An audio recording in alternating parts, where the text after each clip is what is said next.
मेरी कहानी। एक ही बेड पर लेटकर अपने भाई से बातें और मजाक करना मुझे भारी पड़ गया। भाई बहन का रिश्ता बहुत अटूट होता है।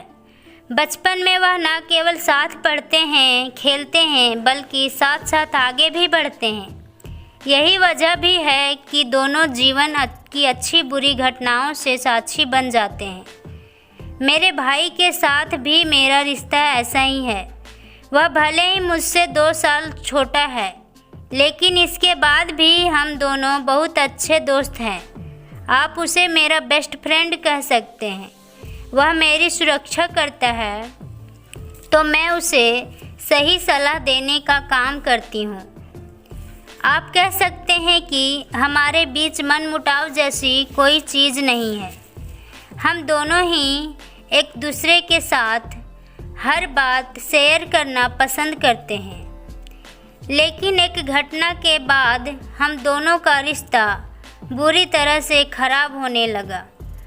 कुछ लोगों की गलत सोच ने हमारे बीच दूरियां पैदा करनी शुरू कर दी।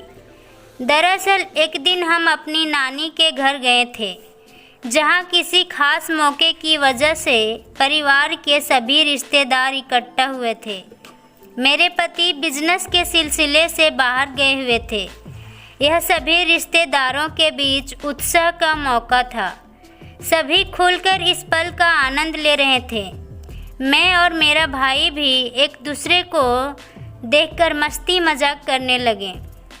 हम कुछ ऐसे गेम खेल रहे थे जो हम अक्सर साथ में खेला करते थे।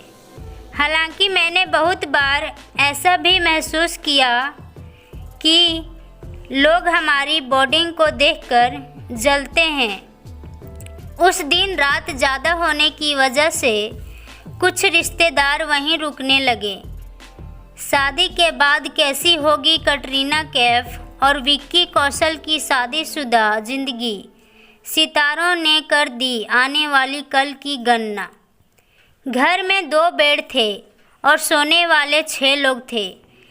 ऐसे में हमने घर के बड़े को ऊपर बिस्तर में सोने के लिए कहा और हम अपनी ज़िंदगी के बारे में सब कुछ बताने लगे।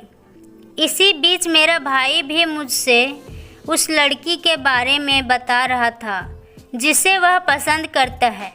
हमारी बात चल ही रही थी कि कुछ देर बाद मेरी माँ ने मुझे अकेले में बुलाया और कहा कि सारे रिश्तेदार हम दोनों के बारे में कुछ अजीब तरह की बातें कर रहे हैं।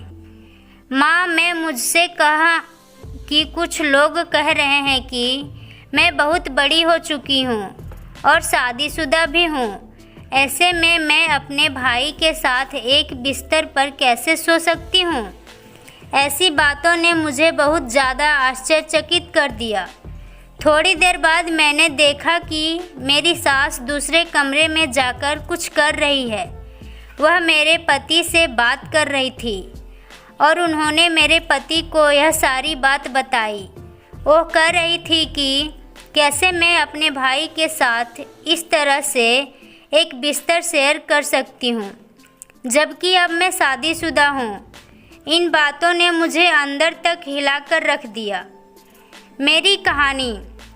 मैं अपनी गर्लफ्रेंड से कैसे कहूँ कि अब मैं उसे प्यार नहीं करता। इन सभी बातों को सुनकर मेरा भाई भी बहुत उदास हो जाता था। उसे भी पिताजी ने बहुत सी बातें सुनाई थी। उसके बाद हम दोनों को अच्छे महसूस नहीं हुआ। यहाँ तक कि हम दोनों एक दूसरे से नज़रें भी नहीं मिला पा रहे थे। इस घटना ने हमारे रिश्ते को पूरी तरह खराब कर दिया।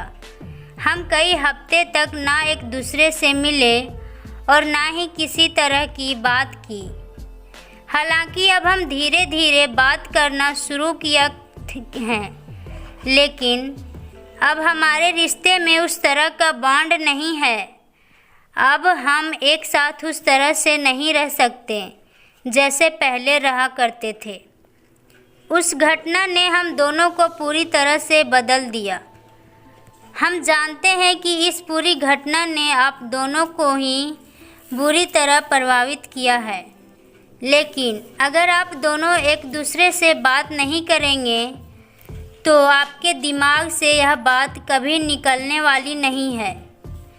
एक बात का ध्यान रखें कि जिन लोगों के बीच बहुत प्यार होता है वहाँ अक्सर लोग दूरियां पैदा करने का काम करते हैं।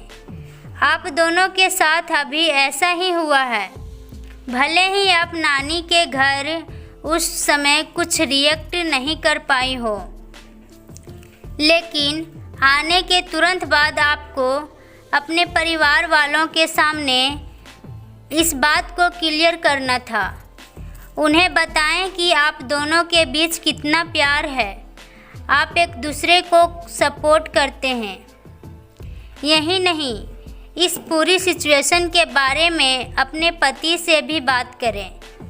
ऐसा इसलिए क्योंकि उनका सच जानना बेहद ज़रूरी है, ताकि आप दोनों का रिश्ता भी कभी ख़राब ना हो सके। इस पूरी कहानी को पढ़कर आप चाहें तो कमेंट बॉक्स में इससे जुड़ी अपनी राय दे सकते हैं। अगर आपकी भी कोई ऐसी कहानी है जिसे आप हमारे साथ शेयर करना चाहते हैं तो उसे आप लिखकर भेज सकते हैं। दोस्तों, अगर ये कहानी आपको अच्छी लगी तो वीडियो को लाइक करें, शेयर करें और साथ ही साथ चैनल को सब्सक्राइब करें। वीडियो देखने के लिए आपका बहुत बहुत धन्यवाद।